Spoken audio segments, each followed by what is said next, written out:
அவளோடு தேவனுடைய வார்த்தையை கேட்க வந்திருக்கிற உங்கள் ஒவ்வொருவரையும் இயேசு கிறிஸ்து நாமத்திலே வாழ்த்துகிறேன், வரவேற்கிறேன். இந்த நேரம் நிச்சயமா நமக்கு ஆசீர்வாதமாக இருக்கும் என்று நான் கர்த்தருக்குள்ளே விசுவாசிக்கிறேன். மத்தேயு 7:7 விதமாக சொல்லுகிறது, கேளுங்கள் அப்பொழுது உங்களுக்கு கொடுக்கப்படும், தேடுங்கள் அப்பொழுது கண்டடைவீர்கள், தட்டுங்கள் அப்பொழுது உங்களுக்கு திறக்கப்படும் என்று சொல்லி, கேளுங்கள் உங்களுக்கு கொடுக்கப்படும் என்று சொல்லி சொல்லப்படல, கேளுங்கள் அப்பொழுது உங்களுக்கு கொடுக்கப்படும், தேடுங்கள் கண்டடைவீர்கள் என்று சொல்லு, தேடுங்கள் அப்பொழுது கண்டடைவீர்கள், தட்டுங்கள் உங்களுக்கு திறக்கப்படும் என்று சொல்லல, தட்டுங்கள் அப்பொழுது உங்களுக்கு திறக்கப்படும் என்று சொல்லி வசனம் சொல்கிறது. ஒரு ஆவிக்குரிய விதத்துல கர்த்தர் சொல்லுகிறாரு. ஒரு கடையில போய் நின்னுட்டே நான் இருந்தா கடைக்காரர் எனக்கு தேவையான பொருளை எடுத்து கொடுப்பாரு. நின்னுகிட்டே இருக்கணும், வர்றவங்க எல்லாம் வாங்கிட்டு போவாங்க, தேவையை சொல்லி சொல்லி சொல்லி வாங்கிட்டு போவாங்க. நான் போய் நின்று எனக்கு 1 கிலோ சர்க்கரை கொடு அப்படின்னு நான் கேட்கணும், அப்பொழுதுதான் எனக்கு கிடைக்கும். அதே போல ஆவிக்குரிய விதத்துல இங்க சொல்லுகிறார் ஆண்டவர், கேளுங்கள் அப்பொழுது உங்களுக்கு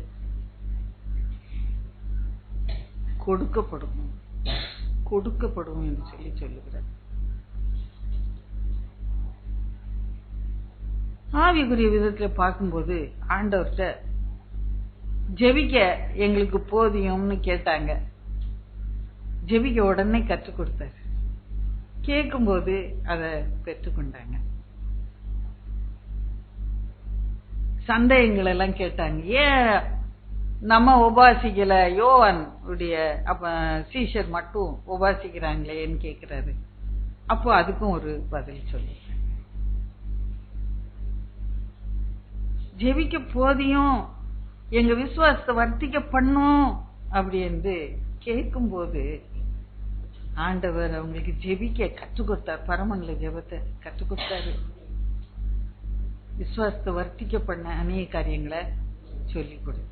கேட்கும்போது பெற்றுக்கொள்கிறோம். ஆவிக்குரிய விதத்துல அதை நம்ம பார்க்கணும். நம்முடைய எல்லா ஜெபங்களுக்கும் பதில் உண்டு, பதில் வராத ஜெபமே கிடையாது. கேட்கும்போது எல்லாவற்றையும் நம்ம பெற்றுக்கொள்கிறோம். பேதுரு தத்தளிக்கிற படகிலே பிரயாணம் செய்து கொண்டிருக்கும் போது இயேசு கடல் மேலே நடந்து வருகிறார். அப்பொழுது ஆவேசம் என்று சொல்லி பயந்து அலறுகிறார்கள் சீஷர்கள். நான் தான், பயப்படாதிருங்கள் என்று சொல்லிவிட்டு அவர் பக்கத்துல இன்னும் வருகிறாரு. உடனே பேதுரு, நீரே ஆனால் நான் உம்மிடத்தில் நடந்து வர சொல்லும் என்று சொல்லி கேட்கிறான். உடனே வா என்று சொல்லி சொல்லுகிறான். உடனே நடந்து போகிறான். காற்று பலமாய் இருக்கிறதை கண்டு அமிழ்ந்து போகிறான். உடனே அவனுடைய இன்ஸ்டிங் என்ன, அவனுடைய உள் உணர்வு என்ன, ஆண்டவர் ரட்சிப்பார் நம்ம என்று சொல்லி, ஆண்டவரே ரட்சியும் என்று சொல்லி கூப்பிடுகிறார். உடனே அந்த ஜபத்துக்கு பதில், ஒரு கையை நீட்டி அவனை தூக்கி விடு. சில ஜபத்துக்கு உடனே பதில் கிடைக்குது.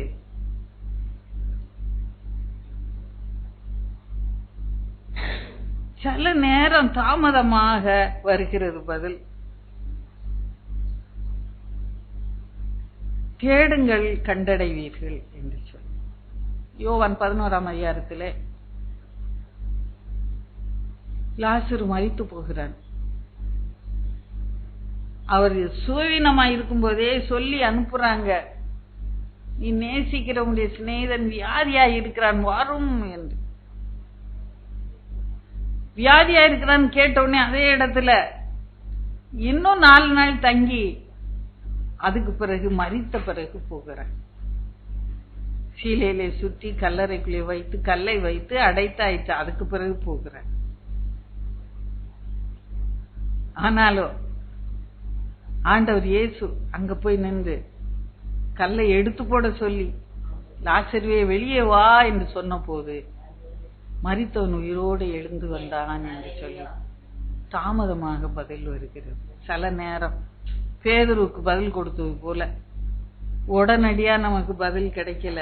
சில ஜெபத்துக்கு தேடி கண்டடைய வேண்டியது இருக்கு. சில நேரம் தட்டி திறக்க வைக்க வேண்டியது அவசியமாயிருக்கு. ஒரு வீட்டு முன்னால் நான் போய் நின்றுட்டே இருந்தா யாராவது வந்து திறப்பாங்களா? மாட்டாங்க. நான் வந்திருக்கேன் தெரியறதுக்கு பெல்ல அடிக்கணும், கதவை தட்டணும். அப்பதான் யாரோ வந்திருக்காங்கன்னு வந்து பார்க்க வருவாங்க. தட்டுங்கள், அப்பொழுது உங்களுக்கு திறக்கப்படும் என்று சொல்லி சொல்லப்படுகிறது. பவுல் அப்போஸ்தலன் 2 கொரிந்தியர் 9ஆம் அதிகாரத்துல 2 கொரிந்தியர் 12ஆம் அதிகாரம் 9ஆம் வசனத்துல இப்படியாக சொல்லுகிறார். மாம்சத்திலே ஒரு முள் இருக்கிற, வாசிங்க 9ஆம் வசனம் 12:9. அதற்கவர் என் கிருபை உனக்கு போதும், பலவீனத்திலே என் பலன் பூரணமாய் விளங்கும் என்று சொன்ன. நம்ம ஒன்றை கேட்டா வேறொன்றை தருகிறார், கிருபையை தருகிறார். இந்த முள்ளை எடுத்து போடுங்க ஆண்டவரே 3 முறை வேண்டி கொண்டு போகுது. முள்ளை எடுத்து போடல. அந்த உபத்திரவம் நீங்கல, சரீரத்தில் உள்ள உபாதை நீங்கல, பலவீனம் நீங்கல. அந்த பிரச்சனை அப்படியேதான் இருக்கு. ஆனா அதை தாங்கிக் கொள்ள, சகித்து கொள்ள, அதை மேற்கொள்ள, அந்த முள்ளோடு கூட வாழ கிருபையை தருகிறார். வேறு விதமான ஒரு பதில தருகிறார். எல்லா ஜெபத்துக்கும் பதில் உண்டு. பதில் வராத ஜெபமே கிடையாது. கர்த்தரோடு இன்றைக்கு நம்ம உற்சாகப்படுவோம், கேட்டு பெற்றுக்கொள்வோம், தேடி கண்டடைவோம், தட்டி திறக்க வைப்போம், கதவை திறக்க வைப்போம். கர்த்தர் திறந்த வாசலை நமக்கு தருவோம். நம் கண்களை மூடி ஜெபத்துக்குள்ளாய் கடந்து போகலாம்.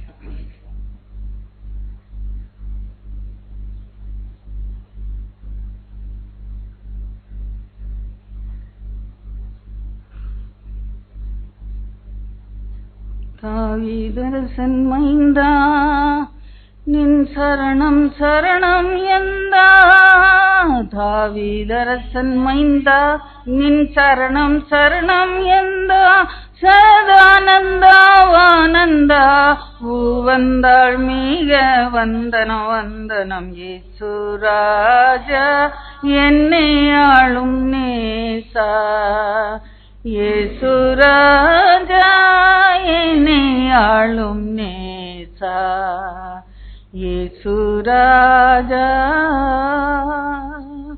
ஐயா என் மனமாற்றி உனதடிமை எந்தனை தேற்றி, ஐயா என் மனமாற்றி உனதடிமை எந்தனை தேற்றி, குணமாக்கி வினை நீக்கி கை தூக்கி மெய்பாக்கியம் கொடு இயேசுராஜா என்னை ஆளும் நேசா, இயேசுராஜா என்னை ஆளும் நேசா, இயேசுராஜா.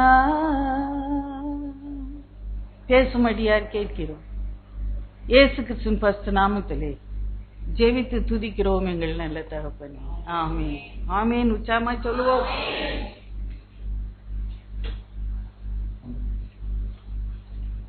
ஆண்டவராகிய இயேசு கிறிஸ்து நாமத்தில் மீண்டும் உங்களை வாழ்த்தி ஆசீர்வதிக்கிறேன்.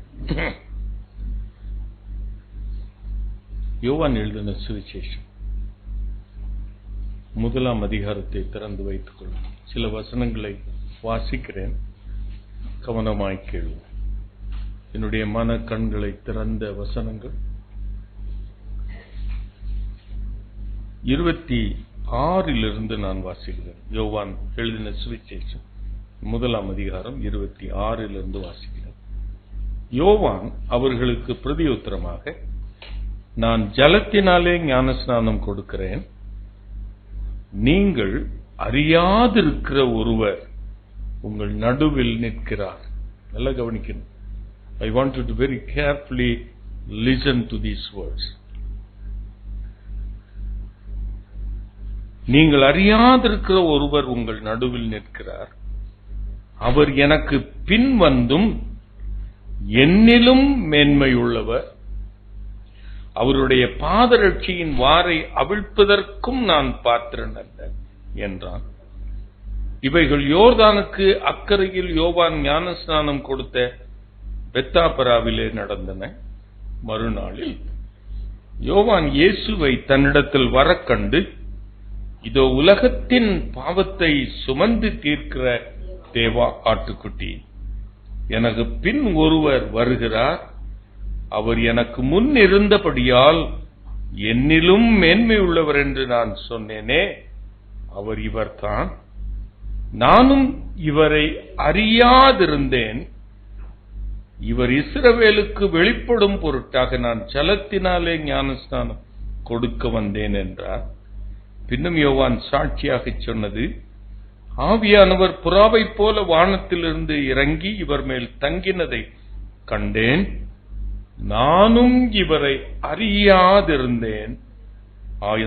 ஆனாலும் ஜலத்தினால் ஞானஸ்நானம் கொடுக்கும்படி என்னை அனுப்பினவர், ஆவியானவர் இறங்கி யார் மேல் தங்குவதை நீ காண்பாயோ அவரே பரிசுத்த ஆவியினாலே ஞானஸ்நானம் கொடுக்கிறவர் என்று எனக்கு சொல்லியிருந்தார். அந்தபடியே நான் கண்டு இவரை தேவனுடைய குமாரன் என்று சாட்சி கொடுத்து வருகிறேன். இந்த யோவானை குறித்து நாம் வேதத்திலே நாம் வாசித்திருக்கிறோம். அவன் தாயின் கற்பத்தில் இருக்கும் பொழுதே பரிசுத்த ஆவியினால் பெற்றவன்.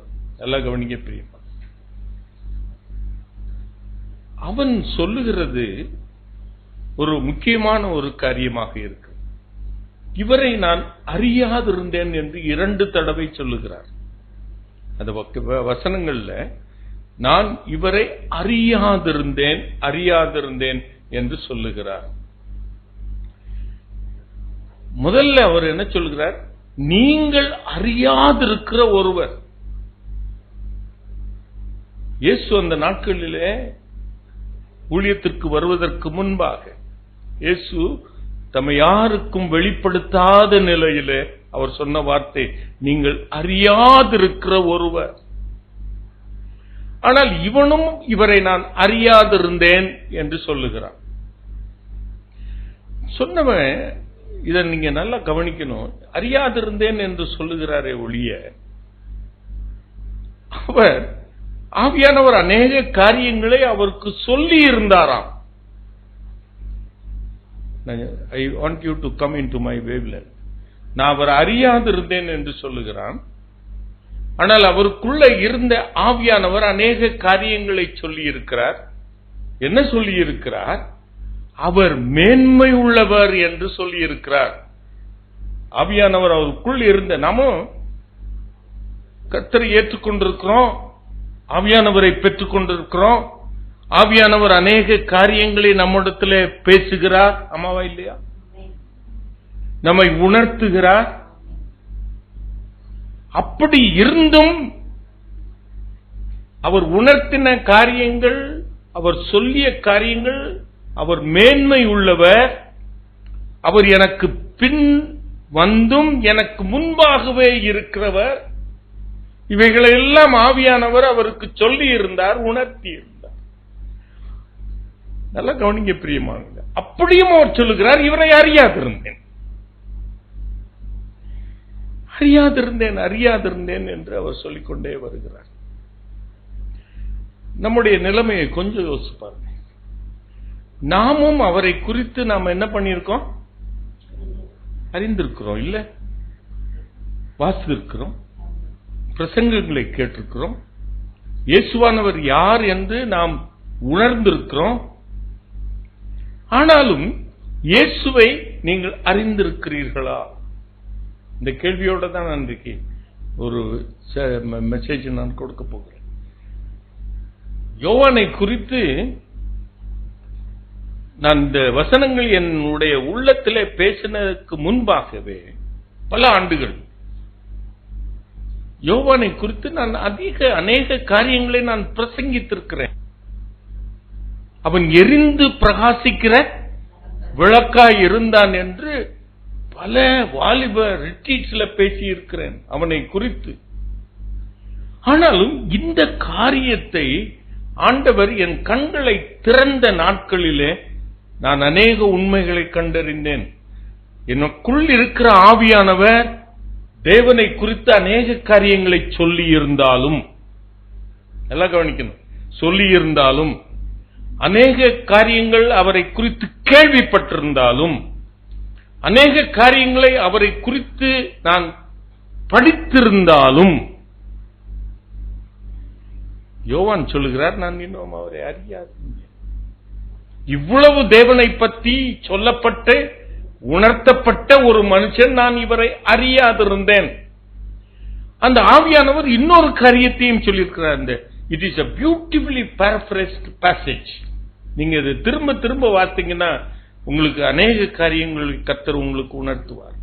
It is beautifully paraphrased. அந்த ஆவியானவர் இன்னொரு காரியத்தையும் சொல்லியிருக்கிறார்.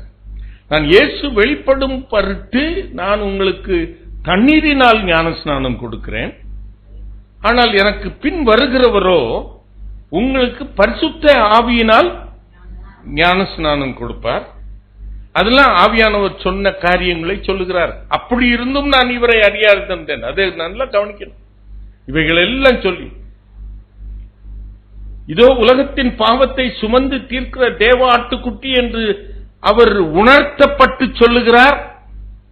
அப்படியும் நான் இவரை அறியாதிருந்தேன் என்று சொல்லுகிறார். I want you to come into my wavelength. இவர் உலகத்தின் பாவத்தை சுமந்து தீர்க்கிற தேவ ஆட்டுக்குட்டி என்று அறிந்திருந்தும் உணர்ந்திருந்தும் அவர் சொல்லுகிற ஸ்டேட்மெண்ட், இவரை நான் அறியாதிருந்தேன். அவர் ஆவியானவர் இன்னொரு காரியத்தையும் சொல்லியிருக்கிறார்.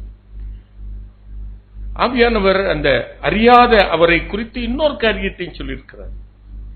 யார் மீது பரிசுத்த ஆவியானவர் புறாவை போல இறங்கி வந்து அவருடைய தங்குகிறதை நீ காண்பாயோ அவர்தான் பரிசுத்த ஆவியினால் ஞானஸ்நானம் கொடுக்கிறவர். ஒரு காரியத்தை சொல்லி இருக்கிறார். நல்ல கவனிங்க பிரியமானவர்களே. வேதத்தில் அநேக காரியங்களை அறிந்திருக்கிறோம், அநேக காரியங்களை உணர்ந்திருக்கிறோம், அநேக காரியங்கள் பரிசுத்த ஆவியினாலே நாம் சொல்லப்பட்டிருக்கிறோம். ஆனாலும் இயேசுவை அவன் காணத்தக்கதாக ஒரு காரியத்தை சொல்லுகிறார். யார் மீது பரிசுத்த ஆவியானவர் புறாவை போல வந்து இறங்கி தங்குகிறாரோ அவர்தான் பரிசுத்த ஆவியினாலே ஞானஸ்நானம் கொடுக்கிறவர் என்று சொல்லிவிட்டு அவரை கண்டு நான் சாட்சி கொடுத்து வருகிறேன். அப்படி என்றால் இன்னைக்கு நான் உங்களுடைய நிலைமையும் என்னுடைய நிலைமை, ஆதி காலத்து நிலைமையை நான் சொல்றேன். எல்லாரும் அறிந்திருக்கிறோம், வேதத்தை நன்றாய் படித்திருக்கிறோம், ஆவியானவர் அநேக காரியங்களை நம்மை உணர்த்தி இருக்கிறார், அநேக பிரசங்கங்களை. இப்ப நீங்க யூடியூப் போட்டீங்கன்னா எல்லாரும் பிரசங்கமும் வரும். திடீர்னு எனக்கு ஒரு போன் கால் வரும், பிரதர் நீங்க இந்த அண்டர்ல அப்போ ஏலிம் சர்ச்சில் பேசின மெசேஜ் நான் பார்த்தேன் அப்படிம்பாங்க. எல்லாரும் கேட்கிறாங்க, எல்லாருக்கும் தெரியுது தேவன் யார் என்று தெரிகிறது, எல்லாவற்றையும் அறிந்திருக்கிறாங்க. ஆனாலும் நம்முடைய பிரச்சனைக்குள் உழன்று கொண்டிருக்கிற நமக்குள் தனிப்படையாய் இயேசு அந்த காரியத்திற்காக உனக்கு வெளிப்பட்டிருக்கிறாரா? வெளிப்படணும். அதைத்தான் இன்றைக்கு நான் சொல்றேன். இயேசு தன்னை வெளிப்படுத்திக் கொண்டே இருக்க போகிறார். அல்லேலூயா சொல்லுவோமா? அநேக கோணங்களிலே நாம் அவரை அறிந்திருக்கிறோம். You have seen the multifaceted nature of God. அநேக காரியங்களை அவரை குறித்து அறிந்திருக்கிறோம், ஆவியானவரால் சொல்லப்பட்டிருக்கிறோம். அவர் ஆவியானவர் நம்மோடு கூட பேசி இருக்கிறார். ஆனால் இந்த பர்டிகுலர் இன்னைக்கு நான் உங்ககிட்ட ஒரு கேள்வி, எல்லாத்துக்கும் புரிஞ்சனால இந்த கேள்வியை நான் கேட்கிறேன். மோடி திருப்பி கவர்மெண்ட் வந்ததுக்கு ஏதாவது காரணம் சொல்ல முடியுமா உங்களால? புரியல, அறியாததானே இருக்கும். ஆமா, நீங்க சும்மா என்னைய பார்த்துட்டு சும்மா இருக்க கூடாது. யாராவது பதில் சொல்லுங்க. இந்த பர்டிகுலர் சிச்சுவேஷனுக்கு என்ன காரணம் என்று சொல்ல முடியுமா? அப்போ அந்த தேவனை நீ இன்னும் அறியாதமா தானே இருக்கிறன்னு அர்த்தம். அதுக்கு பதில் வேதத்தில் கட்டாயம் இருக்கதானே செய்யும். இந்த சிச்சுவேஷனுக்கு ஆண்டவர் ஒரு காரியத்தை எழுதி வைத்திருப்பார் அல்லவா? ஆமாவா இல்லையா? Everything is written in the Bible. இந்த உலகத்தில் நடக்கிற அத்தனை காரியங்களையும் அவர் முன்கூட்டியே இவைகளில் எழுதி வைத்திருக்கிறார். ஒருவேளை உன் கண் மறைக்கப்பட்டதாக இருக்கும். ஆனால் இன்றைக்கு நான் உங்களை உற்சாகப்படுத்துகிறது என்ன, அந்த மறைக்கப்பட்ட கண்களுக்கும் செவிடாயிருக்கிற உன் செவிகளுக்கும் அவருடைய சத்தமும் அவருடைய கிரியையும் உங்களுக்கு வெளிப்படும். அல்லேலூயா சொல்லுமா, பிரத்யட்சமாய் வெளிப்படும். கரந்தட்டி ஆண்டவர். அதே போல நான் மோடின்னு சொன்னேன், உங்களுடைய வாழ்க்கையில நடந்து கொண்டிருக்கிற ஒரு பிரச்சனைக்கு முடிவை இயேசு உனக்கு வெளிப்பட்டிருக்கிறாரா? நான் கேட்கிறேன். I am asking every one of you. சில காரியம் உனக்கு நீ நினைக்காத காரியம் உனக்கு நடந்திருக்கு. இதற்கு ஏன் அப்படி நடந்துச்சுன்றத ஆண்டவர் வெளிப்படுத்தி இருக்கிறாரா? நான் சத்தியமா சொல்லுவேன், அதற்கு வேதத்தில் ஆதாரம் நிச்சயமாய் உண்டு. அதை ஆண்டவர் உனக்கு எடுத்து காண்பிக்க போறார். கரந்தட்டி ஆண்டவருக்கு நான் இதை நீங்கள் உணர்ந்துட்டீங்கன்னா அவர் ஒவ்வொரு நாளும் கர்த்தர் உங்களுக்கு வெளிப்படுவார். கரந்தட்டி ஆண்டவர் ஒவ்வொரு பிரச்சனையும் எந்த காரியத்தை குறித்தாகிலும் நீங்கள் கவலையோடு கூட அவருடைய பாதத்தில் அமர்ந்திருப்பீங்கன்னா உங்களுடைய கண்களை திறப்பார், செவிடாக்கப்பட்ட காதுகளை திறப்பார், நிச்சயமாய் தம்முடைய காரியத்தை வெளிப்படுத்துவார். தம்மை வெளிப்படுத்துகிற இயேசு. அல்லேலூயா சொல்லுவோமா? அல்லேலூயா, அல்லேலூயா. எல்லா காரியத்திற்கும் பதில் உண்டு, எல்லாவற்றிற்கும் முடிவு உண்டு என்று ஆண்டவர் எழுதியிருக்கிறார். அந்த முடிவு எழுதப்பட்டிருக்கிறது ஐயா. எல்லாவற்றையும் எழுதி வைத்திருக்கிறார், எல்லாவற்றிற்கும் முடிவு வைத்திருக்கிறார். அதை குறித்து ஆண்டவர் இன்றைக்கு தன்னை வெளிப்படுத்தணும். கரந்தட்டி ஆண்டவருக்கு நான் I am not going to preach a feel good message to you. எல்லாம் நன்றாக இருக்கும் நான் சொல்ல போறதில்லை. It's going to be very difficult. It is going to be tight every day. இப்ப நீங்க பார்த்தீங்கன்னா another 5 years nothing could happen because of the constitutional authority which is upon the government. They can rule for 5 years. இந்த நிலைமையில ஆண்டவர் செயலிழந்து காணப்படுகிறாரா? அதே போலதான் நம்முடைய பர்சனல் லைஃப்லயும் சில காரியங்கள் கர்த்தர் நமக்கு நம்முடைய காரியத்தை செய்ய செயலிழந்து, இன்னைக்கு இவருடைய மைண்ட் எல்லாம் தமிழ்நாட்டில் மட்டும், அங்க மட்டும், பாம்பேல மட்டும் அவ்வளவு மழை பெய்யுது, கர்நாடகால மழை பெய்யுது, ஏன் தமிழ்நாட்டில் மழையை காணும்? பதில் கட்டாயம் கொடுக்கணும், கட்டாயமாய் கொடுக்கணும். இப்படிப்பட்ட சிச்சுவேஷன்ல எப்படி நீ நடக்கணும், எப்படி நீ செய்யணும்ன்றத கட்டாயம் கர்த்தர் என்ன பண்ணுவார்? வெளிப்படுத்துவார். அதான் நம்முடைய ஆண்டவர். அல்லேலூயா சொல்லுவோமா? That is the supremacy of our God. அல்லேலூயா சொல்லுவோமா? ஆமென், ஆமென். ஒரு சில காரியத்தை நான் உங்களுக்கு சொல்ல விரும்புகிறேன். இந்த வசனத்தை வைத்து நான் எப்பொழுது என் ஆண்டவரை என்னுடைய வாழ்க்கையில வெளிப்படுத்தினார் ஒரு சின்ன சம்பவம் நான் மட்டும் சொல்லிட்டு போட்டு, பல ஆண்டுகளுக்கு முன்பாக நான் அது ஏற்கனவே சொல்லியிருக்கிறேன். அந்த யோவானை குறித்து நான் அநேக காரியங்களை பிரசங்கித்திருக்கிறேன். ஆனால் இந்த காரியத்தை நான் அறியாதிருந்த நாட்கள். அப்பொழுது நான் ஊழியம் சாத்தூரிலிருந்து ஒரு 7000 பண்ணை என்கிற ஒரு கிராமத்தில் 3 நாட்கள் கூட்டம் நடத்துவதற்கு என்னை அழைத்திருந்தார்கள். மனைவி இங்கே நான் கூட்டிட்டு போல, நான் மட்டும் தனியா போனேன். அந்த நாட்களில் வாகன வசதிகள் கிடையாது. I am talking about 30 years back. Omni buses கிடையாது. நெல்லைக்கு ஒரே ஒரு ட்ரெயின் தான் இருக்கும். திருநெல்வேலி எக்ஸ்பிரஸ். அது இங்க சாயந்தரம் 5 மணிக்கு புறப்படும், அது மதியானம் 12 மணிக்கு போய் சேரும். அது ஒரு ட்ரெயின் தான் இருக்கும். அந்த நாட்கள்ல ஆம்னி பஸ்ஸஸ் எல்லாம் கிடையாது, ஃபாஸ்ட் பஸ்ஸஸ் எல்லாம் கிடையாது. திருவள்ளுவர் டிரான்ஸ்போர்ட்ல தான் போகணும் அந்த நாட்கள். அப்படிப்பட்ட நாட்களில் நான் போய் 3 நாட்கள் கடுமையாய் உழைத்து விட்டு ஞாயிற்றுக்கிழமை ராத்திரி நான் பஸ் ஏறி நான் மெட்ராஸ்க்கு வரணும். அன்னைக்கு முக்கியமான வேலை ஆபீஸ்ல காத்து கொண்டு இருக்கிறது, நான் வர வேண்டும். முடித்து விட்டு என்னை சாத்தூர்லேருந்து ஒரு காரில் 7000 பண்ணையிலிருந்து சாத்தூருக்கு என்னை அழைத்து கொண்டு வந்தார். அங்கு வந்து பஸ்ஸுக்கு நிக்கிறேன், ஒரு பஸ்ஸிலும் இடம் இல்லை. வருகிற பஸ் எல்லாம் ஃபுல்லா போய்கிட்டே இருக்கு. நான் கையில ஒரு ஜெனரல் மேனேஜருடைய விசிட்டிங் கார்டை வச்சிருக்கிறேன். எவனாவது அவன் கண்டக்டர் நிப்பாட்டினா அவன்கிட்ட அந்த கார்டை காமிச்சா ஒரு இடத்த கொடுப்பானான்னு வச்சிட்டு இருக்கேன், பாக்கெட்ல வச்சிட்டு இருக்கேன். ஆனா நிக்காம போய்கிட்டே இருக்கிறான். நான் அவனை துணிஞ்சு ஏறிட்டேன் அந்த பஸ்ல. சரி, விருதுநகர் போனா எனக்கு என்ன கிடைக்கும், ஒரு சீட் கிடைக்கும். விருதுநகர்ல போய் சீட் கிடைக்கும். மதுரையில போனா ஒரு சீட் கிடைக்கும் நினைச்சேன். மதுரையில் அப்போ அந்த மேனேஜர்கிட்ட போய், அந்த பஸ் ஸ்டாண்ட்ல போய் மேனேஜர்கிட்ட போய் இந்த கார்டை எடுத்து காமிச்சேன். அவன் உட்கார்ந்து இருந்தவர் எழுந்துச்சிட்டாரு. ஏன்னா அந்த கார்டை பார்த்தவங்க, ஏன் நீங்க தெரியாம நீங்க ஞாயிற்றுக்கிழமை டிராவல் பண்ணிட்டீங்க, நான் நினைச்சா கூட உங்களுக்கு ஹெல்ப் பண்ண முடியாது. நீங்க இந்த பஸ்ல போங்க, திருச்சி வரைக்கும் எப்படியாவது கஷ்டப்பட்டு நீங்க என்ன பண்ணிருங்க, நின்று கொண்டே போங்க. திருச்சியில உங்களுக்கு ஒரு விஐபி சீட் போட்டு தர சொல்லுகிறேன் என்று சொல்லி அனுப்பிச்சிட்டார். அந்த கண்டக்டர்கிட்ட சொல்லி அனுப்பிச்சிட்டார். நான் மதுரையில ஏறி நிக்கிறேன். 12:30 மணி. நல்ல தூக்கம், 3 நாள் ஓயாமல் உழைச்சிக்கிட்டு அப்படி நிக்கிறேன். திடீர்னு தூக்கம் வந்துருச்சு, கைக்கு நழுவிருச்சு, கீழே விழுகிறேன்.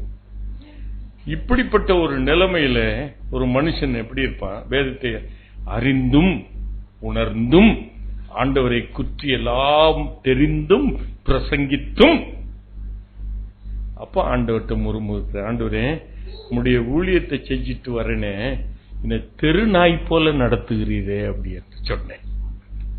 அப்பொழுது தன்னை வெளிப்படுத்தினார். நல்ல கவனிங்க, சிலுவையில தொங்குகிற தம்முடைய காட்சியை காண்பித்தார். அவர்கிட்ட நேரா நான் பேசினேன், என்ன நாய் போல என்னை நடத்துகிறீர்? உம்முடைய வேலைக்காக தானே 3 நாள் இரவும் பகலும் நான் அங்க உழைத்து, நான் கடினமாய் உழைத்து வந்திருக்கிறேன். என்னை இப்படியா ட்ரீட் பண்ணுவீர் என்று சொல்லிட்டு இருக்கும் பொழுது சிலுவையில தொங்கின காட்சியை காண்பித்தார். உனக்காக நான் 6 மணி நேரம் சிலுவையில தொங்கினேன். அந்த இயேசு தன்னை வெளிப்படுத்தின பிறகு, I was literally hanging on the bus for 6 hours. Hallelujah. Trichy வரைக்கும் 6 மணி நேரம் தொங்கிக் கொண்டுதான் வந்தேன். ஆண்டவர் அந்த 6 மணி நேரம் உனக்கு தொங்கலையா என்று சொன்னபோது என்னுடைய சரீரத்தில் ஒரு புதிய பலத்தை கொடுத்தார். தூக்கமும் வரல, இளைப்பாறு ஒரு களைப்பும் இல்லை, தொங்கிக் கொண்டே வந்து திருச்சியை சேர்ந்தேன். அங்கு ஒரு விஐபி சீட் இடம் கொடுத்தார்கள். மெட்ராஸுக்கு வந்து சேர்ந்தேன். இயேசு அன்றைக்கு தன்னை வெளிப்படுத்தினார். For any situation, my dear brother, my dear sister, God has to reveal himself. Hallelujah. Hallelujah. சொல்லுமா, கட்டாயம் வெளிப்படுத்துவார். ஆகையினால இன்றைக்கும் என் ஊழியத்தில் எந்த பிரச்சனைகள், பாடுகள், ஏமாற்றங்கள், அவதூறுகள் வந்தாலும் என்னால முறுமுறுக்க தெரியாது, முறுமுறுக்க மாட்டேன். என்றால் கர்த்தர் இதனை தன்னை பிரத்யட்சமாய் வெளிப்படுத்தினபடினாலே எனக்கு தெரியும். அல்லேலூயா சொல்லுமா. என் ஆண்டவரை அறியாதிருந்தேன், ஆனால் அன்றைக்கு நான் அறிந்தேன். இன்றைக்கு அவரை குறித்து நான் சாட்சி சொல்லிக் கொண்டு வருகிறேன். கரந்தட்டி ஆண்டவருக்கு நான் ஒரு 2 சம்பவங்களை உங்கள் வேதத்திலிருந்து நான் சொல்லி உங்களை உற்சாகப்படுத்த விரும்புகிறேன். Not to feel good, to encourage. உங்களுடைய சிச்சுவேஷன்ல நீங்க எப்படி நீங்க மேல போகணும்ன்றதை காண்பிக்கிறதுக்காக மார்க் எழுதின சுவிசேஷம் 4ஆம் அதிகாரம் 41வது வசனத்தை யாராவது வேகமா வாசிங்க பார்க்கலாம். சீஷர்கள் இல்ல 4:41. அவர்கள் மிகவும் பயந்து, இவர் யாரோ, காற்றும் கடலும் இவருக்கு கீழ்ப்படுகிறதே. நல்ல கவனிங்க பிரியமானவர்களே, இயேசு சீஷர்களோடு கூட கரையை கடந்து போவதற்காக ஒரு படகிலே அவர் செல்லுகிறார். ஒரு பெரிய காற்று அடிக்கிறது, புயல் அடிக்கிறது, அலைகள் கொந்தளிக்கிறது. அந்த கொந்தளித்த அலைகளிலிருந்து அந்த தண்ணீர் புறப்பட்டு அந்த படகிலே வந்து படகை நிரப்புகிறது. படகு முழுகி விடுமோ என்று அவர்கள் அலறுகிறார்கள். இயேசு பின்னணியத்திலே அவர் படுத்து உறங்கிக் கொண்டிருக்கிறார். அப்பொழுது அந்த சீஷர்கள் இயேசுவிடத்திலே போய் அவரை தட்டி எழுப்பி, நல்லா கவனிங்க பிரியமானே, நாங்கள் மடிந்து போகிறது உமக்கு கவலை இல்லையா என்று அவர்களிடத்திலே கேட்கிறார். இந்த வார்த்தையை சொன்னவர்கள் யார்? சீஷர்கள். அந்த சீஷர்கள் யார்? அவரோடு கூட உறங்கினவர்கள், அவரோடு கூட இருந்து அற்புதங்களை கண்டவர்கள், அவர்களோடு கூட இருந்து அவர்களோடு கூட போஜனம் பண்ணினவர்கள், இயேசுவோடு கூட உறங்கினவர்கள். யோவான் சொல்லுகிறார் அவருடைய நிருபத்தில், நான் அவரை தொட்டு அனுபவித்திருக்கிறேன் என்று சொல்லுகிறார். அப்படிப்பட்ட ஒரு மனுஷன், அவரை தொட்டு நான் அனுபவித்திருக்கிறேன். அப்படிப்பட்ட சீஷர்கள் அவரை தட்டி எழுப்பி, நாங்கள் செத்து போவது உமக்கு கவலை இல்லையா என்று கேட்கிறார்கள். அற்புதத்தை பார்த்தவர்கள், அநேகரை போஷித்ததை பார்த்தவர்கள், பிசாசுகள் புறப்பட்டு ஓடினதை பார்த்தவர்கள், எல்லாவற்றையும் பார்த்தவர்கள், இப்பொழுது நாங்கள் இந்த புயல் வீசுகிற இந்த காற்றிலே படகு முழுகி நாங்கள் மரித்து போவது உமக்கு கவலை இல்லையா என்று கேட்கிறார். நல்லா கவனிங்க பிரியமானவர்களே.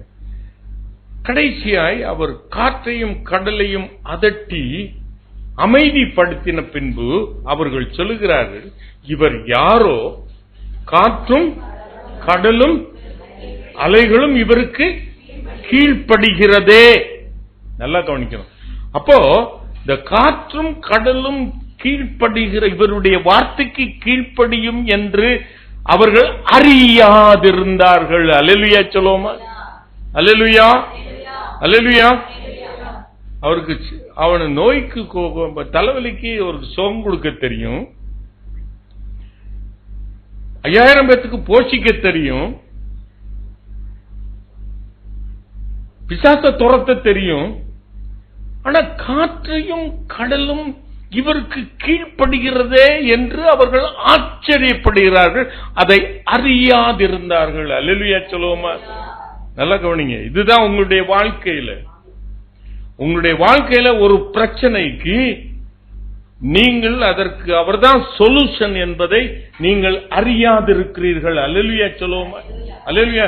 உங்களை தேவன் பார்வையிலே நான் திருப்ப விரும்புகிறேன். அல்லேலூயா சொல்லுமா? From feel good messages I want you to turn you to Jesus Christ. அல்லேலூயா சொல்லுவோமா? ஆண்டவரிடத்திலே உங்களை திருப்ப வேண்டும் என்று நான் விரும்புகிறேன். இதை ஆண்டவர் தானாய் செய்து காண்பிக்கவில்லை. இது பழைய ஏற்பாட்டிலே அதை எழுதி வைத்திருக்கிறார். அல்லேலூயா சொல்லுவோமா? அவர் செய்ய போகிற, நான் தான் சொன்னேன், இன்னைக்கு ஒரு சிச்சுவேஷனுக்கு, இந்த இந்தியாவிலே இருக்கிற இந்த நிலைமைக்கு, அமெரிக்காவிலே இருக்கிற இந்த நிலைமைக்கு ஒரு சொல்யூஷன் எழுதப்பட்டிருக்கிறதா? வேதத்திலே எழுதப்பட்டிருக்கிறது. இந்த காற்றும் கடலும் அந்த அலைகளும் அவருடைய சத்தத்துக்கு கீழ்ப்படுகிறதே என்று அறியாதிருந்தார்கள். ஆனால் வேதத்திலே அவைகள் எழுதப்பட்டிருக்கிறது. எடுத்தவங்க வாசிங்க. நீதிமொழிகள் 30ஆம் அதிகாரம் 4வது வசனத்தை வேதமா வாசிங்க. ஏசாயா 40:12 எடுத்து வைத்துக் கொள்ளுங்கள். ஏசாயா 51:15 எடுத்து வைத்துக் கொள்ளுங்க. வாசிங்க. Proverbs 30:4. வானத்திற்கு ஏறி இறங்கினவர் யார்?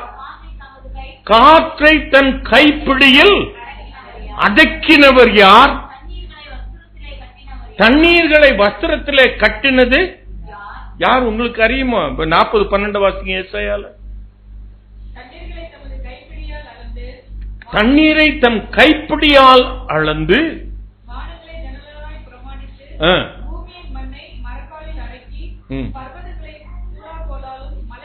அவர் தன்னை குறித்து தீர்க்கதரிசிகள் மூலமும் சாலமோன் ராஜாவுடைய மூலமாகவும் அவர் எழுதி வைத்திருக்கிறார். காற்றை தன் கைப்பிடியில் வைத்திருக்கிறவர். அல்லேலூயா சொல்லுவோமா? காற்றும் கடலும் அலைகளும் இவருக்கு கீழ்ப்படுகிறதே என்று சொன்னவர்களுக்கு அவர் ஏற்கனவே தன்னுடைய மகத்துவத்தை எழுதி வைத்திருக்கிறார். அந்த காற்றை தன் கைப்பிடியிலே வைத்திருக்கிறார். எசாயா 51:15 வாசிங்க. அங்கு ஒரு அருமையான சத்தியம் சொல்லப்படுகிறது. உன்னுடைய தேவனாகிய கர்த்தர் தாமே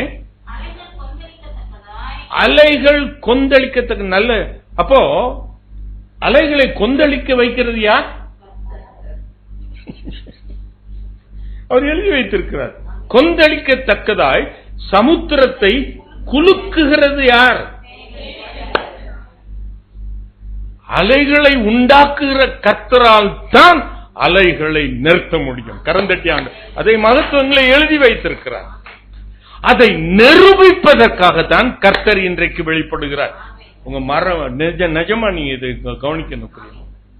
இதுவரைக்கும் என்னுடைய சிச்சுவேஷனுக்கு அவருடைய வார்த்தைகளையோ அவருடைய செயல்பாடுகளையோ அவருடைய மகத்துவங்களையோ நான் அறியாதிருக்கிறேன்.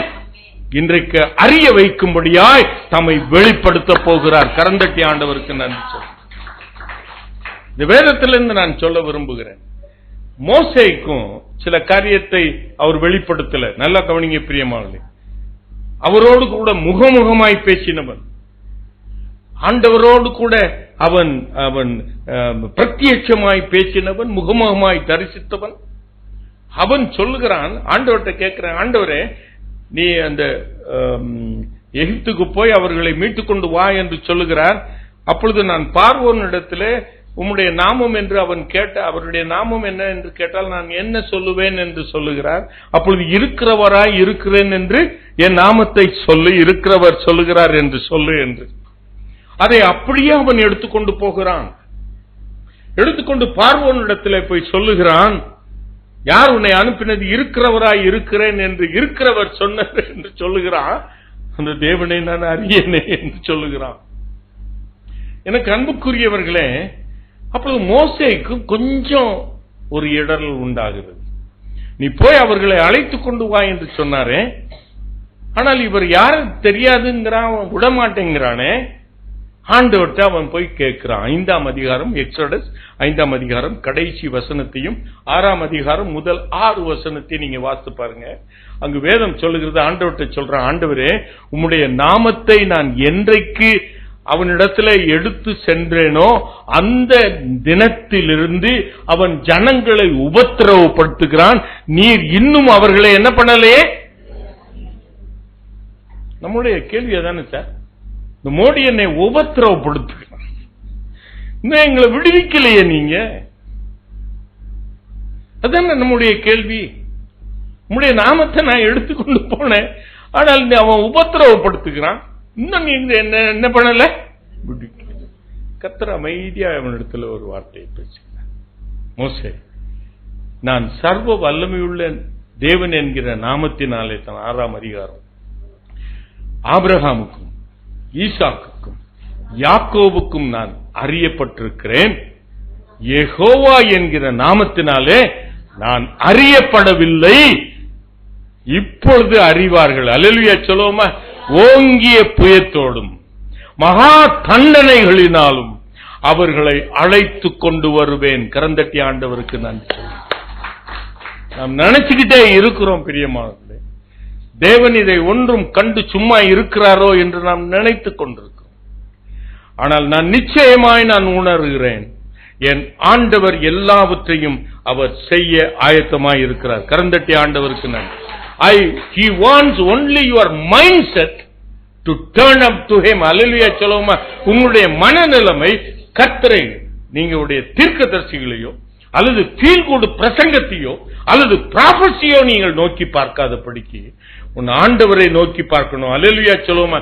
இன்றைக்கு சபைகள், சபை ஊழியங்கள், ஊழியக்காரர்கள் அநேகர் ஆண்டவரிடத்தில் இருந்து உங்களை அவர்கள் தீர்க்கதரிசிக்கும் தீர்க்க தரிசனங்களுக்கும் ஃபீல் குட் பிரசங்கத்துக்கும் அவர்கள் செழிப்புக்கும் உங்களை திருப்பினார்களே அல்லாமல் ஆண்டவரிடத்திலே அவர்கள் உங்களை திருப்பல. அல்லேலூயா சொல்லுவோமா, அல்லேலூயா சொல்லுவோமா. ஆண்டவரிடத்திலே திரும்ப வேண்டும் என்றுதான் ஆண்டவர் விரும்புகிறார். அல்லேலூயா சொல்லுவோமா, அல்லேலூயா சொல்லுவோமா, அல்லேலூயா, அல்லேலூயா, அல்லேலூயா, அல்லேலூயா. நல்லா கவனிங்க பிரியமானவர்களே, இதுவரைக்கும் வெளிப்படாத ஆண்டவர் இந்த particular situation in your life, உன்னுடைய வாழ்க்கையிலே நடக்கிற ஒரு கண்டினியூஸ் பிரச்சனைக்கு, தீர்வுக்கு ஆண்டவர் கரத்திலே ஒரு சொல்யூஷன் இருக்கிறது. அல்லேலூயா சொல்லுவோமா, அல்லேலூயா சொல்லுவோமா. இன்றைக்கு அரசியல் சூழ்நிலைக்கு ஆண்டவரிடத்திலே ஒரு ஆயுதம் இருக்கிறது. அல்லேலூயா சொல்லுவோமா. there is a plan from God. அல்லேலூயா சொல்லுவோமா. ஆண்டவரிடத்திலே ஒரு பிளான் இருக்கிறது. அந்த பிளான் நிறைவேறத்தக்கதாக நாம் எல்லாரும் நம்முடைய முகத்தை ஆண்டவருக்கு நேராய் திருப்புவோம் என்றால் அது துரிதமாக சீக்கிரமாய் நடக்கும். கரந்தட்டி ஆண்டவருக்கு.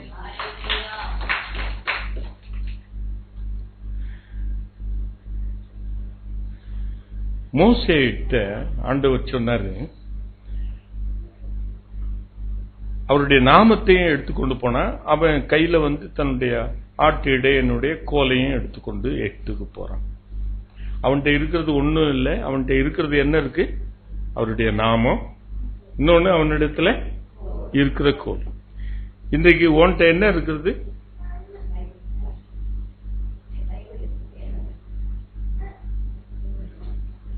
பைபிள் தான் காலங்காலமா இருக்கே சார்.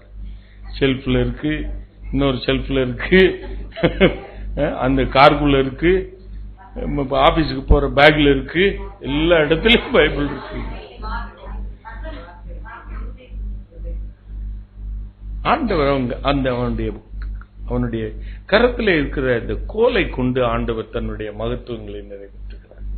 சிவந்த சமுத்திரத்தை உன் கோலை நீட்டி அதை பிளந்து விடு என்று சொல்லுகிறார். அது பிளந்துச்சா இல்லையா? எனக்கு அன்புக்குரியவர்களே, நீங்கள் ஆண்டவருக்கு நேராய் உங்களுடைய முகத்தை திருப்புவீர்கள் என்றால் அவர் தம்மை வெளிப்படுத்தும்படியாய் ஒரு வார்த்தையை நீங்க கேட்பீங்க. உன் கையில் இருக்கிற கோலை வைத்துக் கொண்டு அந்த சமுத்திரத்தை ரெண்டாய் பிளந்து விடு என்று சொல்லுவார். அந்த வார்த்தையின்படி அது அப்படியா. மோசேக்குத்தான் அவனுடைய கோலின் மூலமாய் நிறைவேற்றினவர். யோசுவா மூலமாக ஒரு காரியத்தை நான் உங்களுக்கு சொல்லிவிட்டு நான் கடந்து போட்டோம். யோசுவா 10ஆம் அதிகாரம் 12ஆம் வசனம் 13வது வசனத்தை வீட்டுக்கு செல்வார். யோசுவாவுக்கு ஒரு வேலை கொடுக்கப்படுகிறது. அவன் கிபியோனியர் மேலே அவன் யுத்தத்துக்கு புறப்பட்டு போகிறான். கிபியோனியரை அவன் விரட்டுகிறான், அவர்களை முறியடிக்கிறான். ஆனாலும் அவர்களை முறிய அடிக்க முடியவில்லை. அல்லேலூயா சொல்லுவோமா. முற்றுமாய் அவர்களை என்ன பண்ண முடியல? ஜெயம் கொள்ள முடியல. ஆகையினாலே அவன் 12வது வசனத்துல நல்லா பாருங்க, இப்படி ஒரு பிரச்சனை வருது. இன்னும் கம்ப்ளீட்டா அந்த கிபியோனியரை அவன் என்ன பண்ணல, எல்லாம் பாதி கிணறு தாண்டிட்டு இருக்கோம். இப்போ நம்முடைய விசுவாச வாழ்க்கையை நம்ம பாதி கிணறு தான் தாண்டிட்டு நிக்கிறோம். பாதி தான் அவன் வென்றிருக்கிறான். சூரியன் அஸ்தமிக்க போகுது. இந்த சிச்சுவேஷனை பாருங்க, நல்லா கவனிக்கணும். அப்போ சூரியன் அஸ்தமித்திருச்சுன்னா அந்த எதிராளிகள் என்ன பண்ணிடுவாங்க? சொல்லுங்களேன். ஒளிஞ்சுக்குவாங்கல்ல. அப்புறம் திருப்பி அடுத்த நாள் புறப்பட்டு வந்துருவாங்க. அப்போ அந்த சிச்சுவேஷன் எல்லாம் இருளாக போகுது. நான் எல்லாத்தையும் முறியடிக்கல முடியல. இருட்டு வந்துருச்சுன்னா நான் உங்களை என்ன பண்ண முடியாது? கம்ப்ளீட்டா உங்களை என்ன பண்ண முடியாது?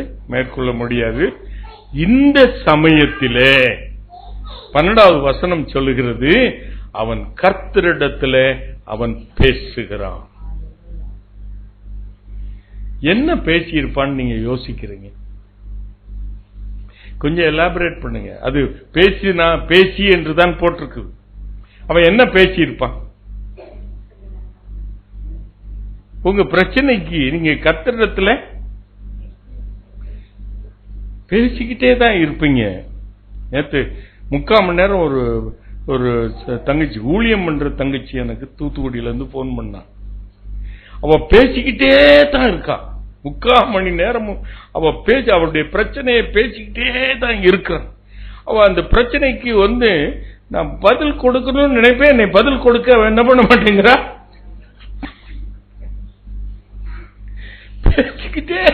இருக்கிறாங்க. ஆனா கர்த்தர் உங்களுக்கு நல்ல கவனிங்க. என் மனைவி ஒரு ஷாப்பிங் லிஸ்ட் ஒன்று எழுதி வச்சுப்பா. அப்பப்போ என்ன காலியா போச்சு, சீரகம் காலியா போச்சு எழுதி வச்சுப்பா, மிளகு காலியா போச்சுன்னு எழுதி வச்சுப்பா, ஏதாவது ஒன்று காலியா போச்சுன்னு எழுதி வச்சுக்கிட்டே இருப்பா. அதை ஒரு மேக்னெட் போட்டு அந்த ஃப்ரிட்ஜில் ஒட்டி வச்சிருவா. நான் எப்பாவது பேங்க்குக்கு நான் கார் எடுத்து கிளம்புவேன்ல, அப்போ அவளுக்கு ஞாபகம், அப்பா இந்த ஒரு சில காரியங்கள் எழுதி வச்சிருக்கிறேன், அதை வாங்கிட்டு வா. அவளுக்கு தெரியும் நம்ம தான் ப்ரேயர் ரிக்வஸ்ட் அனுப்பிச்சிருக்கோம்ல, நிறைய ஆண்டவருக்கு ப்ரேயர் ரிக்வஸ்ட் அனுப்பிச்சிருக்கோம். என் மனைவி அந்த லிஸ்ட்டை என்கிட்ட கொடுத்துருக்குறான். அவங்க கட்டாயம் அப்பா வந்து வாங்கிட்டு வந்துருவாங்கன்னு அவளுக்கு நிச்சயமா தெரியும். எல்லாம் இந்த மளிகை கடையில் வாங்குற காரியமா இருக்கும், நடுவில் வந்து வேற ஏதோ ஒரு காரியமும் எழுதியிருக்கும் நடுவில். அப்பா அவ என்ன சொல்லுவா, அந்த லிஸ்ட் சொல்லிட்டு அதுல அந்த ஒரு காரியத்தை எழுதியிருக்கிறேன்ல, அது நீங்க அங்க அடையார் சூப்பர்ல வாங்க முடியாது, நீங்க என்ன பண்ணணும், அங்க அடையாருக்கு போய் அங்க போய் வாங்கணும். என்னோட கூட பேசுகிறான். அப்போ உங்க பிரச்சனை, நீங்க பிரேயர் ரிக்வெஸ்ட் போட்டுட்டு தான் இருக்கிறீங்களே ஒழிய அதை குறித்து நீங்கள் அவரிடத்துல சம்பாஷிக்கிறீங்களா, அவரோடு கூட பேசுறீங்களா, அவர் என்ன சொல்றாருன்னு கேட்கிறீங்களா? எல்லாம் முடிஞ்சு சரியில்லை. ஏண்டா வந்தோம் கூட்டத்துக்கு, ஃபீல் குட்டா இருக்கும்னு நினைச்சிட்டு வந்தேன், என்னை இப்படி திட்டுறாரு. நல்லா பாருங்க, யோசித்து பாருங்க. You should converse with him, not நிச்சயம் நீங்க ஷாப்பிங் லிஸ்ட் போடுற மாதிரி பிரேயர் ரிக்வெஸ்ட் போட வேண்டாம் நான் சொல்லல. டோன்ட் டெல் மீ தட் நீங்க பிரேயர் பண்ண வேண்டாம். நீங்க யூ கிவ் அ லிஸ்ட். அந்த லிஸ்ட்ல இருக்கிற சில காரியங்களை அவரோடு கூட பேசுங்க. ஏன் பேச மாட்டேன்றீங்க? இவனுக்கு பெரிய பிரச்சனை, இவனுக்கு முன்பாக, யோசுவாவுக்கு முன்பாக ஒரு பெரிய பிரச்சனை. ஆண்டவரே அவனை வெற்றி அடைந்து விடுவேன், ஆனால் வெற்றி அடைவதற்கு முன்பாக சூரியன் அஸ்தமித்து விடும், நான் என்ன பண்ணட்டும்? அவன் போய் பேசியிருப்பான் ஆண்டவர்கிட்ட.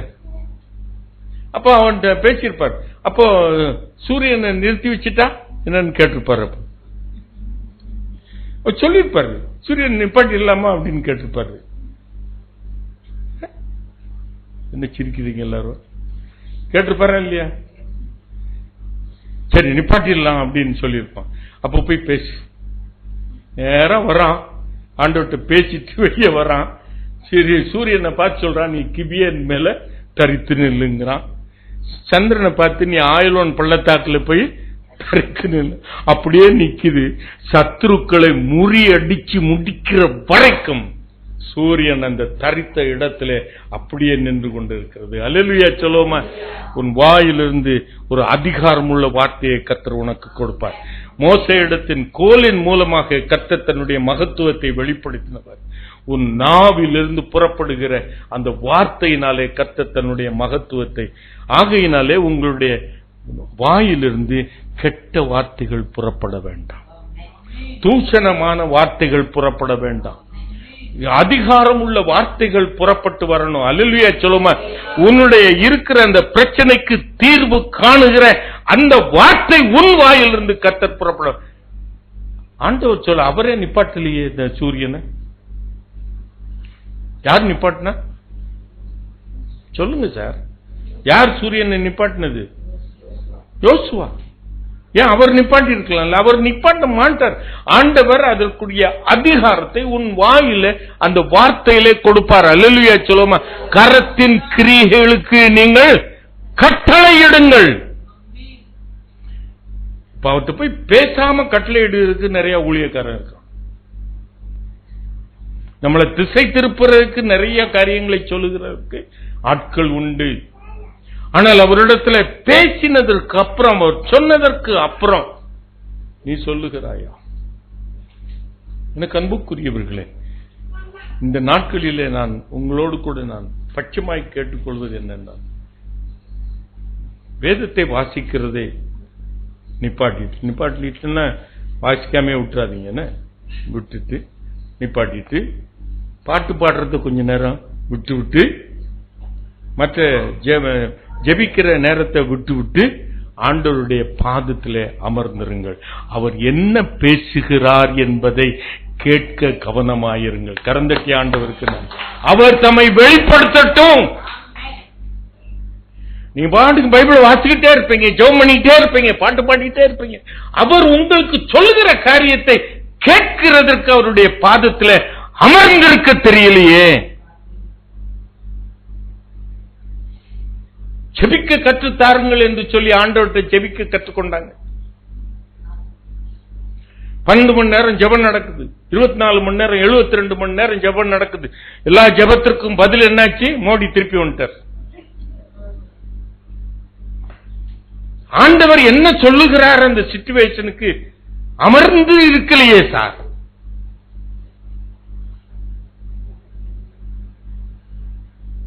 உங்களுடைய வாய்க்கு பூட்டு போடுங்க கொஞ்ச நாள். உங்க உதடுகளுக்கு காவல் வைங்க. வீணான வார்த்தைகள் புறப்பட வேண்டாம்.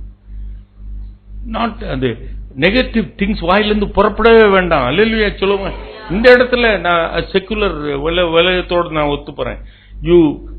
You say be positive. Hallelujah சொல்லுவோமே.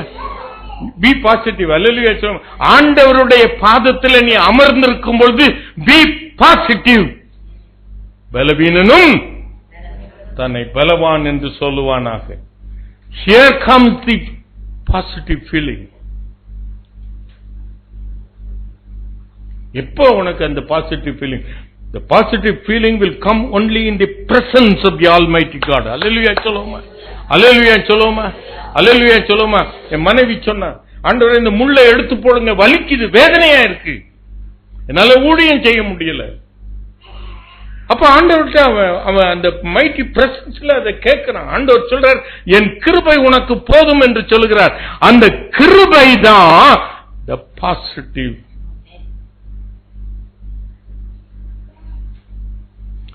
That comes only in the presence of God. Hallelujah சொல்லுவோமா? அவர் இன்றைக்கு ஒவ்வொருவருக்கும் தம்மை வெளிப்படுத்த விரும்புகிறார். ஆகையினாலே நான் ஏற்கனவே சொன்னது போல spend some quiet time with God. Hallelujah சொல்லுவோமா? Hallelujah சொல்லுவோமா? பைபிள் வாசிக்கிறது நல்லது, பாட்டு படிக்கிறது நல்லது, ஜெபிக்கிறது நல்லது. நீங்க பண்ண வேண்டாம்னு நான் சொல்லல. கொஞ்ச நேரம் என்னுடைய பிரச்சனைக்கு ஆண்டவருடைய பாதத்தில் அமர்ந்துருங்களேன். அவர் என்ன சொல்றாருன்னு கேளுங்களேன். அதை ஏன் கேட்க மாட்டேங்கிறோம்? இரண்டாவதாக யோவான் 5:13 வாசிப்போம்.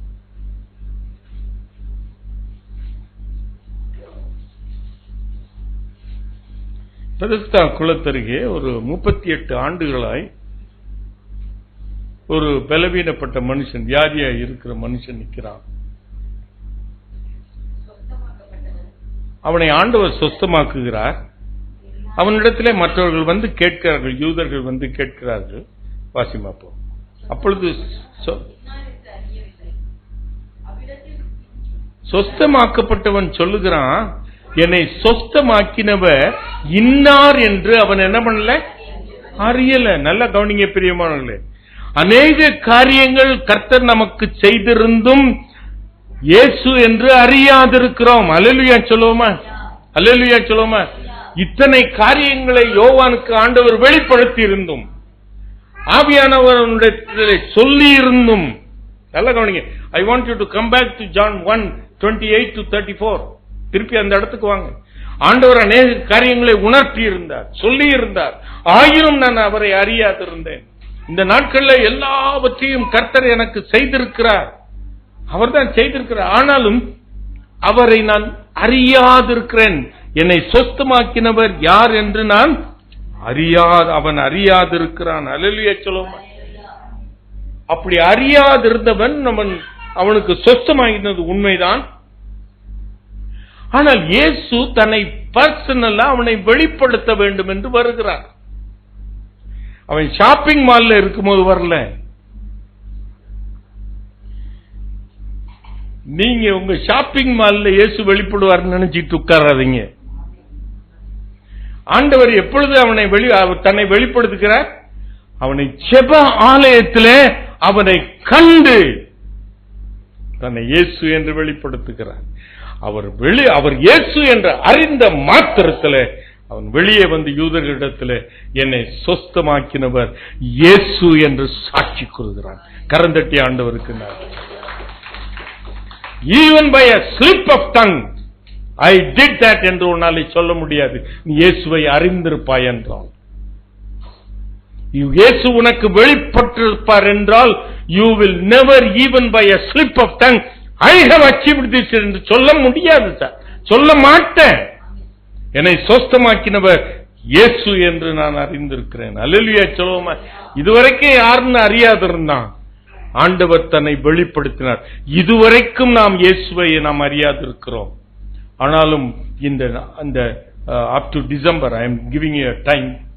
There is for everything there is a season. அல்லேலூயா சொல்லுவோமா? ஒவ்வொன்றுக்கும் ஒரு காலம் உண்டு. அல்லேலூயா சொல்லுவோமா? இப்பொழுது கர்த்தர் நம்முடைய வாழ்க்கையிலே தனிப்பட்ட விதத்திலே வெளிப்படுவதற்கு this is a season. அல்லேலூயா சொல்லுவோமா? இந்த 6 மாதங்களிலே கர்த்தருடைய பாதத்திலே நீங்கள் அமர்ந்திருப்பீர்கள் என்றால் கர்த்தர் தம்மை வெளிப்படுத்தி காண்பிப்பார். கரந்தட்டி ஆண்டவருக்கு நன்றி சொல்லுவோம். அல்லேலூயா, அல்லேலூயா. சாத்ராக், மேஷாக், ஆபேத்நேகோ அவர்கள் அந்த ராஜாவிடத்திலே அவர்கள் சொல்லுகிறார்கள், நாங்கள் அந்த பொச்சிலே நாங்கள் என்ன வணங்க மாட்டோம், ராஜாவுக்கு இது தெரிந்திருக்க கடவது என்று சொல்லுகிறார்கள். They are declaring it. அப்ப ஆண்டவர் அதை கேட்டிருப்பாரா இல்லையா? கேட்டிருப்பாரா இல்லையா? கேட்டிருப்பாரா இல்லையா? சரி. அப்போ நீங்க ஆண்டவர் பார்த்துக் கொள்வார்னு நீங்க சொல்றீங்க ஒரு காரியத்துக்கு, அது ஆண்டவர் கேட்டிருப்பாரா இல்லையா? சரி, ஆண்டவர் கேட்டிருப்பாரு. அவருடைய அதுக்கு வருகிற பலனையும் அறிந்திருப்பார் அவர் இல்லையா? அந்த படுபாவி பையன் என்ன பண்ணுவான்? ராஜாவுக்கும் தெரிந்திருக்க கடவுது என்று சொல்லி அவ்வளவு தைரியமா சொல்றவன் அந்த ராஜா என்ன பண்ண போறான்? அந்த பயல்களை 7 மடங்கு சூடாக்கப்பட்ட சூளையில போட்டு விடுவான் என்று அறிந்திருக்கிறார். அவர் அறிந்திருந்தா அவன் எங்கள் தேவன், நாங்கள் ஆராதிக்கிற தேவன் எங்களை விடுவிக்க வல்லவர் என்று சொல்றான். அது பேஸ்ட் ஆன் வாட் சொல்லுகிறான் என்று பழைய ஏற்பாட்டிலே அதற்கு ஒரு ஆதாரம் இருக்கிறது. அந்த சாத்ராக், மேஷாக், ஆபேத்நேகோ அப்படி சொல்லுவதற்கு காரணம் என்ன? ஏசாயா 43ஆம் அதிகாரம் முதல் 2 வசனத்தை நீங்க வாசித்து பார்த்தீங்கன்னா, நீ தண்ணீர்களை கடக்கும் பொழுது நான் உன்னோடு கூட இருப்பேன், ஆறுகளை கடக்கும் பொழுது அவைகள் உன்மேல் புரளுவதில்லை, அக்கினியிலே நடக்கும் பொழுது நீ வேகாதிருப்பாய், அக்கினி ஜுவாலை உன்மேல் பற்றாது. அதை ஆண்டவர் நிரூபித்துக்கார். 3 பேராய அந்த சூளையிலே தூக்கி போடுகிறார்கள். 4வதாக தூதனானவர் வந்து நிற்கிறார். இயேசு தன்னை வெளிப்படுத்துகிறார். கரந்தட்டி ஆண்டவருக்கு. அவங்க வஸ்திரம் என்ன ஆகல? தீக்கிரையாக்கப்படல. அவங்களுடைய முடியும் கருகவில்லை. அக்கினி ஜுவாலை உன்மேல் கர்த்தருடைய மகத்துவங்களை வெளிப்படுத்துகிற நாட்கள் இது. கரந்தட்டி ஆண்டவருக்கு நன்றி சொல்றேன். வேதத்தில் ஒவ்வொன்றுக்கும் அதற்கு ஆதாரம் உண்டு. அந்த ஆதாரத்தின் படி கர்த்தர் இன்றைக்கு ஒவ்வொருவருடைய வாழ்க்கையிலும் அவர் இடைப்பட விரும்புகிறார். கரந்தட்டி ஆண்டவர். நான் இதில் ஆணித்தரமாக இருக்கிறேன். இதை அறியாதிருந்தேன் ஒரு நாட்களில்.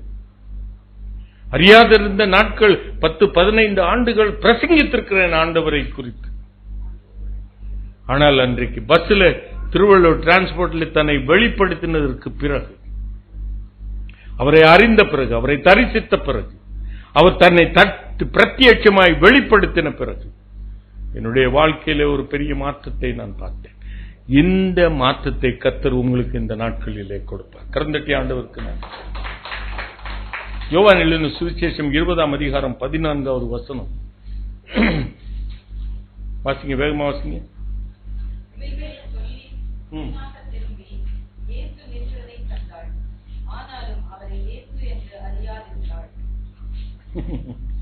யாரு? மகதலேனா. 7 பிசாசுகளை அவரிடத்திலிருந்து துரத்தி இருந்தார். இயேசுவை நன்றாய் அறிந்தவள், இயேசுவோடு கூட பின்பற்றினவள், சிலுவையின் அடிவாரத்திலே அமர்ந்திருந்தவள், அவர் விசாரிக்கப்படுகையிலும் அங்கு இருந்தவள், சிலுவையிலே தொங்கிக் கொண்டிருந்த பொழுதும் அவள் அருகாமையிலே இருந்து பார்த்தவள். இயேசு வந்து நிற்கிறார், அவரை அறியவில்லை. அநேக நேரத்திலே நாம் இப்படித்தான் நிர்விசாரமாய் இருக்கிறோம். நம்முடைய பிரச்சனைகளிலே கர்த்தர் நம்மோடு கூட இருக்கிறதை நாம் அறியாதிருக்கிறோம். இயேசு வந்து நிற்கிறார், ஆனாலும் அவர் இயேசு என்று அவள், அது எப்படி அப்படி எழுதப்பட்டிருக்கும்? எப்படி அவளை இருந்திருக்க முடியும்? அப்போ நல்ல கவனிங்க பிரியமானவர்களே, ஏன் நம்ம அறியாது இருக்கிறோம்னா அதற்கு ஒரு காரணத்தை நான் சொல்றேன். நம்மிடத்துல இருக்கிற துக்கம் நம்முடைய கண்களை மறைத்திருக்கிறது. அல்லேலூயா சொல்லுவோமா? அல்லேலூயா சொல்லுவோமா? நல்ல கவனிங்க. இயேசு என்று அவள் அறியல. இயேசுவை பார்க்கிறாருங்க, இயேசுவை பார்க்கிறாள், ஆனால் இயேசு என்று அறியல. அப்ப அவருடைய மன கண்கள் என்ன பண்ணிருக்கிறது? அவருடைய துக்கம் அவருடைய கண்ணை மறைத்து வைத்திருக்கிறது. அல்லேலூயா சொல்லுவோமா?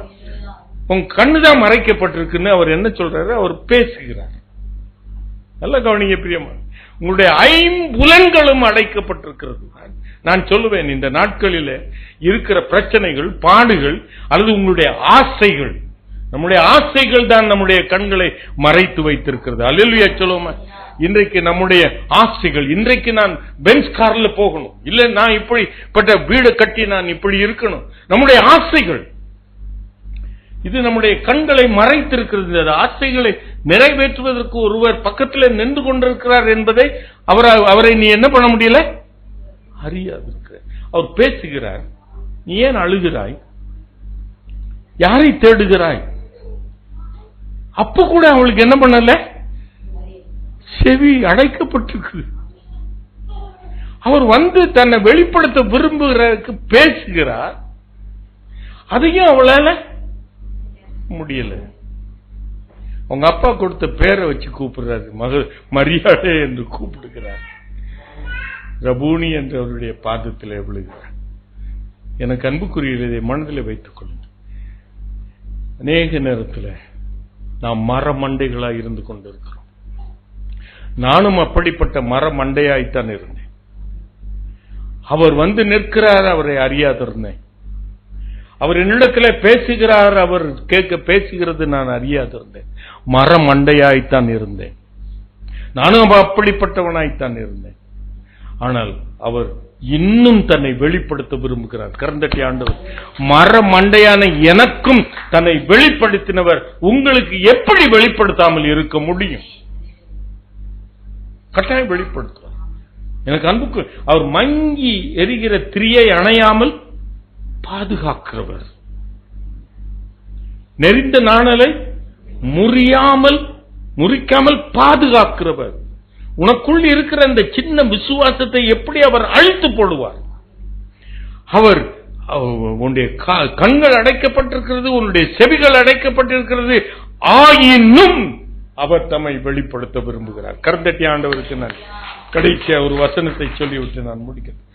யோவான் எழுதின சுவிசேஷம் 21ஆம் அதிகாரம் 4வது வசனத்தை வாசிங்க. நம்மளாம் ஏமாத்துறோம் சார், நம்மளாம் ஏமாத்துறோம். அவரோடு கூட 3.5 ஆண்டுகள் அவரோடு கூட இருந்த சீஷர்கள், அவரை தொட்டு அனுபவித்த யோவான் முதற்கொண்டு, ஆண்டவரோடு கூட எப்பொழுதும் விவாதித்துக் கொண்டிருந்த பேதுரு முதற்கொண்டு, அவர் கரையிலே உயிர்த்தெழுந்த ஆண்டவர் வந்து நிற்கிறார், அவரை இயேசு என்று அவர்கள் அறியவில்லை. What a pity, what a pity, what a pity. தீர்க்கதரிசிகளை நம்புகிறோம், குறி சொல்லுகிறவர்களை நம்புகிறோம், அநேகரை நம்புகிறோம், இயேசுவை நம்ப மாட்டேங்கிறோமே. ஆனால் நம்ப வைக்கும்படியாய் கர்த்தர் வெளிப்பட போகிறார். கரந்தட்டி ஆண்டவர், அவர் தீர்க்கதரிசிகளிலும் பெரியவர், அவர் சாலமோனிலும் பெரியவர். அல்லேலூயா சொல்லுவோம், அல்லேலூயா, அல்லேலூயா. அவர் மகத்துவம் உள்ளவர் என்பதை நிரூபித்து காண்பிக்க போகிறார். கரந்தட்டி ஆண்டவருக்கு நிரூபித்து காண்பிக்க விரும்புகிறார். அவர் வந்து நிற்கிறார், வலையை போடுங்கள் என்று சொல்லுகிறார், வலையை போடுகிறார்கள். அவர்களுக்கு ஒன்னும் பிடிக்கல. வலைகளை போடுகிறார். 153 ஒரு பெரிய மீன்கள். அது எதற்காக அந்த நம்பர் சொல்லப்பட்டிருக்குன்னு எனக்கு இன்னும் அந்த மிஸ்டரி எனக்கு தெரியல. ஆண்டவர் ஏன் 153 மீன்கள் என்று எழுதி வைத்திருக்கிறார் என்று எனக்கு சொல்ல தெரியல, விளக்கம் சொல்ல தெரியல. அவர் இழுத்ததுல 155 மீன்கள் இருந்திருக்கலாம், நம்பர் சொல்லாம விட்டு இருந்திருக்கலாம். ஆனா ஏதோ ஒரு காரியத்திற்காக இன்றைக்கு உன்னுடைய பிரச்சனைகளுக்கு அல்லது உன்னுடைய தேவைகளுக்கு அவர் சில காரியத்தை செய்ய அதிசயத்தின் மூலமாய் செய்ய விரும்புகிறார். அதுல 153 என்று எழுதப்பட்டிருக்கிறது. உன்னுடைய தேவைகள் எவைகளோ அவைகள் உனக்கு கொடுக்கப்பட போகிறது. கரந்தட்டி ஆண்டவருக்கு அதை அவர் அறிந்து வைத்திருக்கிறார். இதை நமக்கு தெரியாம போய் கடன் வாங்கும், இதை வாங்கி போய் நகை அடமானம் வைக்கும். அவருக்கு தெரியாதா என்ன? உன்னுடைய தேவைகளை அறியாதவர் அவரு. நீங்க நல்லா யோசித்து பாருங்க பிரியமானவர்களே. 153 மீன்கள் என்று ஏன் எண்ணப்பட்டிருக்கிறது, சொல்லப்பட்டிருக்கிறது? Why he was so specific to give you that number of fishes?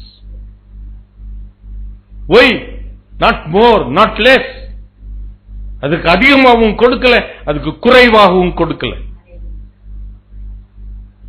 எனக்கு அன்புக்குரியவர்களே, ஆண்டவர் அப்படிப்பட்ட அதிசயத்தை செய்து கர்த்தர் தம்மை வெளிப்படுத்த போகிறார். கரந்தட்டி ஆண்டவருக்கு நன்றி. அந்த அற்புதத்தை பார்த்த மாத்திரத்தில், இதற்கு முன்னாக லூக்கா 5வது அதிகாரத்தில் பேதுரு அந்த அற்புதத்தை பார்த்தவன் தான், அவனும் இயேசு என்று அறியல. ஆனால் யோவான் சொல்லுகிறான், அவர் கர்த்தர், அவர் கர்த்தர். இன்றைக்கு நீங்கள் ஒவ்வொருவரும் யோவானாக இருக்க வேண்டும் என்று நான் விரும்புகிறேன். அவர் கர்த்தர், அவர் கர்த்தர். இந்த கரையிலே நின்று கொண்டிருக்கிறவர் கர்த்தர். அல்லேலூயா சொல்லுமா. உன்னுடைய தேவைகளை சந்திக்க வந்து நிற்கிறவர் கர்த்தர். ஏனென்றால் அவர் தம்மை வெளிப்படுத்த விரும்புகிறார், தன்னுடைய மகத்துவங்களை அவர் செய்ய விரும்புகிறார். கரந்தட்டி ஆண்டவருக்கு நான் முழங்கால் படி.